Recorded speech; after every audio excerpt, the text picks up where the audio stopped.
என்னோட commission art டூடில் ஆர்ட்டில் நான் இந்த மார்க்கரை வச்சு எப்படி ட்ரா பண்ணுறேங்கிறது தான் இன்றைக்கி நான் உங்களுக்கு ஷோ பண்ண போகிறேன். ஃபஸ்ட் பற்றி பார்த்திங்கன்னா இவங்களோட ட்ரெஸ் கலரை வந்து ரெப்ளிகேட் பண்ணுறதுக்காக வார்ம் கிரே 2 இந்த கலர் தான் நான் சூஸ் பண்ணியிருக்கேன். அந்த 48 கலர்ஸ்லேருந்து நான் யூஸ்வலாக வந்து பார்த்திங்கன்னா ஃபைன் டிப் தான் அதிகமாக யூஸ் பண்ணுவேன். இதுலேயும் உங்களுக்கு 2 சைடு இருக்குது, ஃபைன் டிப், ஃப்ளாட் டிப்பு. நான் ஃபைன் டிப் வச்சு பண்ணுறது எப்படின்னு காட்டுறேன்.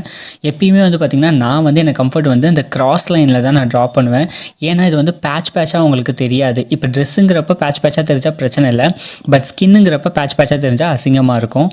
அண்ட் பார்த்திங்கன்னா செகண்ட் வந்து வெர்மிசெலின் 14 இது வந்து ஃப்ளவரை வந்து ரெப்ளிகேட் பண்ணுறதுக்காக நான் எடுத்திருக்கேன். ட்ரெஸ்லேயுமே நீங்கள் ஷேடோ ஷோ பண்ணணும் அப்படின்னா நான் வந்து என்ன யூஸ் பண்ணியிருப்பேன் அப்படின்னு பார்த்தீங்கன்னா கூல் கிரே 3 இல்லைனா வார்ம் கிரேவே மறுபடியும் மேலே வந்து ஓவர் ஷேடோ கொடுத்துருப்பேன். நெக்ஸ்ட் அதில் வந்து பார்த்திங்கன்னா இந்த காம்பு மாதிரிலாம் இருந்துச்சு. ஸோ அதுக்காக நான் வந்து பார்த்திங்கன்னா வார்ம் கிரே 6 நம்பர் எடுத்திருக்கேன். ஸோ அதை வந்து ஃபுல்லாகவே கொடுத்துருக்கேன். இந்த மார்க்கரோட அன்பாக்சிங் ரிவ்யூ வீடியோ நான் லிங்க் கொடுக்குறேன், செக் பண்ணி பாருங்கள். நெக்ஸ்ட்டு இவரோட ஷர்ட்டை வந்து ரெப்ளிகேட் பண்ணுறதுக்கு வந்து பார்த்திங்கன்னா நான் வந்து கூல் கிரே 9 எடுத்திருக்கேன். இந்த வாட்டி நான் வந்து உங்களுக்கு ஃப்ளாட் டிப் வச்சு எப்படி நான் வந்து ஃபில் பண்ணுறேங்கிறத காட்டலாம். இந்த ஃப்ளாட் டிப் வந்து பார்த்திங்கன்னா நீங்கள் வந்து ஒரு லார்ஜ் ஏரியாவை கவர் பண்ணுறதுக்கு யூஸ் பண்ணிக்கலாம், இல்லை ஸ்மால் ஏரியாவையும் அந்த டிப் இருக்குல்ல அந்த ஃப்ளாட்லேயே உங்களுக்கு நுனி இருக்கும்ல அதை வச்சும் நான் வந்து கவரப் பண்ணலாம். ட்ரெஸ்ஸோட ஹைலைட்காக நான் ஆல்ரெடி கூல் கிரே 3 வந்து நான் கொடுத்துட்டு அதுக்கப்புறம் தான் இதை யூஸ் பண்ணியிருக்கேன். எதுக்குன்னு பார்த்திங்கன்னா நான் வந்து மறந்து வந்து ஃபில் பண்ணிடக்கூடாது அப்படின்றதுக்காக. அதுக்கப்புறம் அதுக்கு மேலே வந்து பார்த்திங்கன்னா வார்ம் கிரே 8 வந்து நான் கொடுத்துருக்கேன். பிக்மெண்ட் வந்து உங்களுக்கு இப்போ பார்க்கும்போது என்ன ரெண்டும் சேம் கலர் ஆகிடுச்சு, இதுக்கு அதே இருந்திருக்கலாம்னு தோணலாம். பட் ஷேடோ வந்து ட்ரை ஆக உங்களுக்கு டிஃப்ரென்ஷியேட் தெரியும். இப்போ பார்த்தீங்கன்னா இது காயறதுக்கு அப்புறமா இதோட டிஃப்ரென்ஷியேட் உங்களுக்கு தெரியுதா? இது ஃபுல்லாக ட்ரை ஆனதுக்கப்புறமா அது ரொம்ப டிஃப்ரெண்ட் தெரியும். இந்த கலருக்கும் இந்த கிரேவுக்கும் உங்களுக்கு டிஃப்ரென்ஸ் தெரியும். நெக்ஸ்ட் வந்து பார்த்திங்கன்னா ஸ்கின் கலர் நான் ஆல்ரெடி 3 டைப் ஆஃப் ஸ்கின்னுக்கு வந்து நான் கொடுத்துட்டேன். ஸ்கின்க்கு வந்து மேக்ஸிமம் வந்து பார்த்திங்கன்னா 25, 101, 103 தான் நான் யூஸ் பண்ணுவேன். ஃபஸ்ட்டு ஃபேர் ஸ்கின்னுக்கு வந்து பார்த்திங்கன்னா 25, அதாவது சால்மன் பிங்க்கை தான் நான் வந்து யூஸ் பண்ணியிருக்கேன். முக்கியமாக நான் முன்னாடி சொன்ன மாதிரியே நான் வந்து கிராஸ் லைனாக தான் கொடுப்பேன். இல்லைனா உங்களுக்கு ஃபேஸில் வந்து திப்பியாக பேச்சஸாக டிஃப்ரெண்ட் ஒரே ஸ்கின் தான் ஆனால் டபுள் கலர் மாதிரி உங்களுக்கு தெரிய ஆரம்பிச்சிடும்.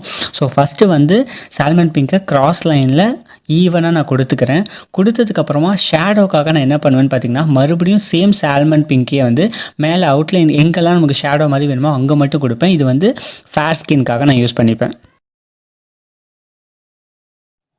நெக்ஸ்ட்டு ஸ்கின் டோன் என்னென்னு பார்த்தீங்கன்னா ஃபேரும் இல்லை ரொம்ப டார்க்கும் கிடையாது, மீடியமாக இருப்பாங்கள்ல. அதுக்கு வந்து ஃபஸ்ட்டு வந்து நான் வந்து சால்மன் பிங்க் எடுத்து ரேண்டமாக இந்த டைம் வந்து நீங்கள் வந்து கிராஸ் லைன் தான் சூஸ் பண்ணணும்னு அவசியம் இல்லை. ஏன்னா இதுக்கு மேலே மறுபடியும் நம்ம வந்து சால்மன் பிங்க் வந்து கொடுக்க போகிறோம். ஸோ ஃபஸ்ட்டு வந்து சால்மன் பிங்க் கொடுத்துட்டு அந்த அவுட்டர் லைன் நமக்கு டார்க் போர்ஷன்லாம் எங்கே வேணுமோ அங்கே வந்து நான் 101 அதாவது எல்லோ ஆர்ச் வந்து சூஸ் பண்ணி அதை கொடுத்துப்பேன்.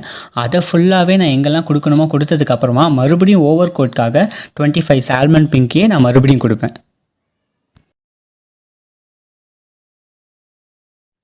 இப்போ பார்க்கும்போது உங்களுக்கு இதுக்கும் அதுக்கும் ஒட்டாத மாதிரி தெரியும். பட் இதுக்கு மேலே நான் மறுபடியும் அந்த 25 நம்பரை கொடுத்ததுக்கப்புறம் பார்த்திங்கன்னா ரெண்டுமே ஓரளவு மெர்ஜ் ஆயிரும். நெக்ஸ்ட்டு டார்க் ஸ்கின் டோனுக்காக 103 பொட்டேட்டோ ப்ரௌனை வந்து நான் யூஸ் பண்ணுவேன்.